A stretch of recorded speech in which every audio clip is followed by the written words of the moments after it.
እናንተ 13 ዓመት ምንም ነገር ውጭውን ሳታዩ ብርሃኑን ሳታዩ ለ13 ዓመት ቤት ተዘግቶባችሁ የመዳን ቤት ብትቀመጡ ምንድን ነው የሚሰማችሁ?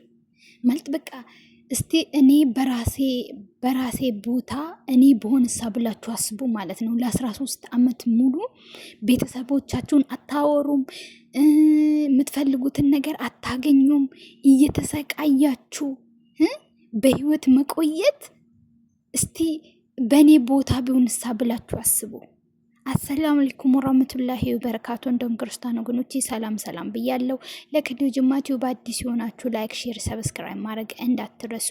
እንኳን ደስ ያላችሁ። የሚያሳዝንም የሚያስደስትም ዜና ነው እሺ የመጣውኝ።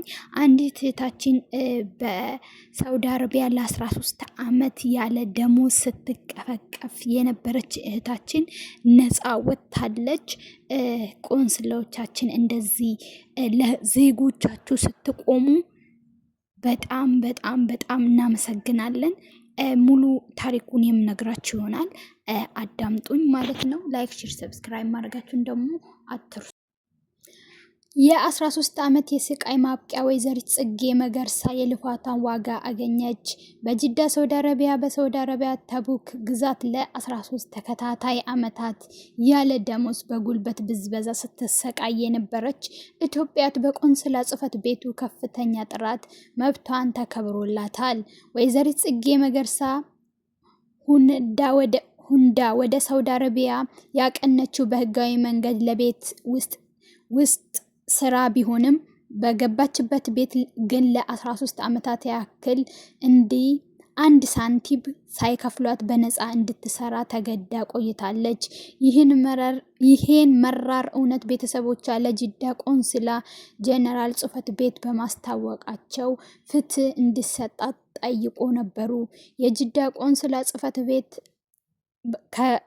ጽሕፈት ቤት ከተቡክ የኢትዮጵያዊ ኮሚኒቲ ማህበራዊ ጋር በመቀናጀት ባደረጉት ከፍተኛ ዲፕሎማሲያዊ እና ህጋዊ ክትትል የሚከተለውን ስኬት ተመዝግበዋል። በአጠቃላይ 131,400 የሳውዲ ሪያል ለዜጋዋ እንዲከፈል ተደርገዋል። አሰባችሁታል? 131,400 የሳውዲ ሪያል ዜጋዋ እንዲከፈል ተደርጓል። ለ13 ዓመት ታፍኖ የነበረው የድካም ዋጋ ተመልሰዋል። አልሐምዱሊላ። በጥቂቱ ግን እንደው አላህ የእጃቸውን ይስጣቸው። ጉዳዩ በሰላማዊ እና በህጋዊ መንገድ እልባት እንዲያገኘው ተደርጓል። የዜጋችንን መብትና ጥቅም ለማስከበር ከመቼውም ጊዜ በላይ በቁርጠኝነት እየሰራን እንገኛለን። የጅዳ ቆንስላ ጀነራል ጽሕፈት ቤት ይሄ አጋጣሚ በስደት ላይ ያሉ ዜጎችን መብታቸው ሲጣስ ለሚመለከተው አካል ማሳወቅ ምን ያህል አስፈላጊ መሆኑን ትልቅ ትምህርት የሰጠ ክስተት ሆኖ ተመዝግበዋል። ቪአይኤ የጅዳ ቆንስላ ጽሕፈት ቤት እንግዲህ የእሷን ልፋት ሐስቢ አላህ ወኒዕመል ወኪል የእሷን ልፋት ይሄ ብር ይከፍላል ብዬ አላስብም። 13 ዓመት አንድ ቦታ ታስራችሁ እቺ ልጅ የአእምሮ ታማሚ እንኳን ያለ መሆኗ አልሐምዱሊላህ። አንደኛ ሞራሏን 13 ዓመት አስባችሁታል? አልሐምዱሊላህ ያ ረቢ። እንደው በቃ የሆነ ነገር ምናምን ታማረሩና ካጠገባችሁ ደግሞ የባሰ ሰው ምናምን ስታዩ ፈጣሪ አንተ እቅር በላይን ትላላችሁ። ገባችሁ አይደለም? አስባችሁታል? 13 ዓመት የስቃይ አንድ ቀን ባደረች ቁጥር ቤት በኩል ልውጣ፣ እንዴት ልሁን፣ ቤተሰቦቼ በህይወት አሉ ወይስ የሉም፣ የኔ ህይወትስ መጨረሻ እንዴት ነው? እየሰቀቀን ኑሮ እየኖራችሁ እሷን እንደዚህ የሰቀቀን ኑሮ እንድትኖር ያደረጋችሁ አላህ ይፍረድባችሁ። ዱንያ አኸራችሁን አላህ ይፍረድባችሁ። በተለይ ከሰው ተፈጥራችሁ አላህ ሱብሃነሁ ወተዓላ አንድ አድርጎ ካፈርና ከጭቃ ከውሃ ፈጥሮን እናንተ እርስ በራስ ገንዘብ ስላላችሁ ህይወት ስላላችሁ እንደዚህ በምስኪን በድሃ የምትጨክኑ ሰዎች የትም ዓለም ላይ ቢሆን አላህ ምድር ላይ ሰማይ ላይ እንኳን ሳይሆን ሰማይ ላይም ይቆያል። ምድር ላይ ግን የእናንተን ስቃይ ያሳያችሁ። ወላህ ላዚም በእኔ ቦታ በሆን ብዬ አስብኩኝ። 13 ዓመት 2 ዓመት እንዲህ 1 ዓመት ራሱ እኮ በቃ ጭንቅ ነው የሚለው፣ ጥብብ ነው የሚለው። አሁን ላይ የሚመጡ ልጆች እኮ እቺ እንደውም እኮ በቃ በእኛ ጊዜ መጣች ስለሆነች ነው የታገዘችው። አሁን ላይ የሚመጡ ልጆች እያያችሁ ነው። አይችሉም፣ ጭንቀት አይችሉም፣ ቶሎ ነው የሚነቅሉት። ገባችሁ? እንኳን እንደዚህ ቤት ተዘግቶባችሁ አይደለም፣ በቃ እንትን ትግስት የላቸውም።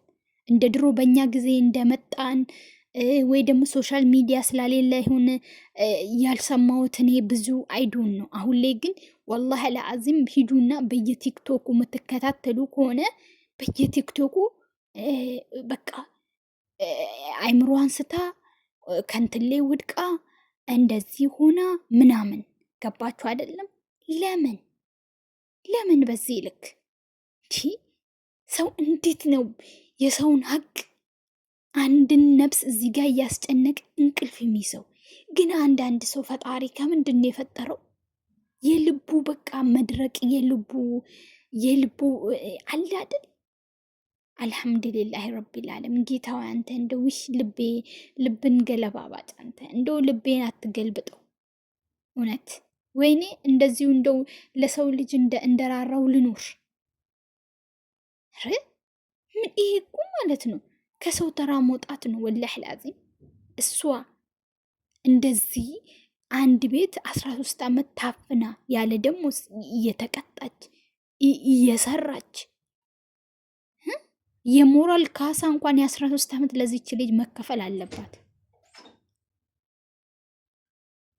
ህጉ የሚለው እኮ ከሁለት ዓመት ነው። እነሱ ከኢትዮጵያ ራሱ በህጋዊ መንገድ ቢያመጡ ራሱ ህጉ የሚፈቅደው ለ2 ዓመት ነው። 2 ዓመት ትሰራለች።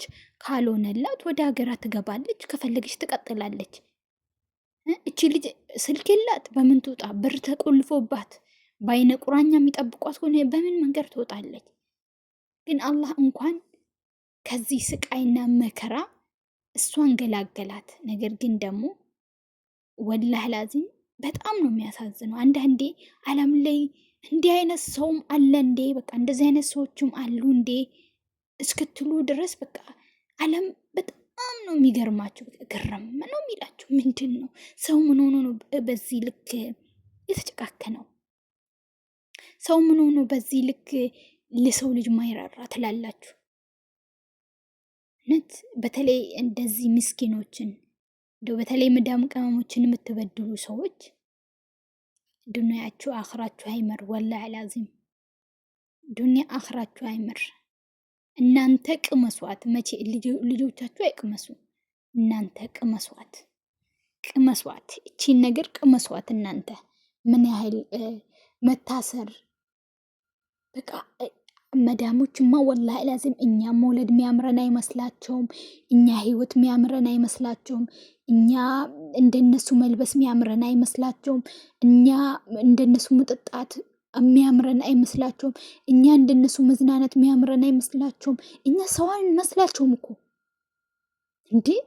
እኛ እኮ እንትን ብር ፍለጋ ነው እንጂ የመጣ ነው። በጭንቅላት ባስተሳሰብ በምን ብትሉ እናንተ ደንቆሮች 10 እጥፍ በላይ 100 እጥፍ 1000 እጥፍ በላይ እንበልጣቸዋለን። ግን እኛ ሰው አንመስላቸውም።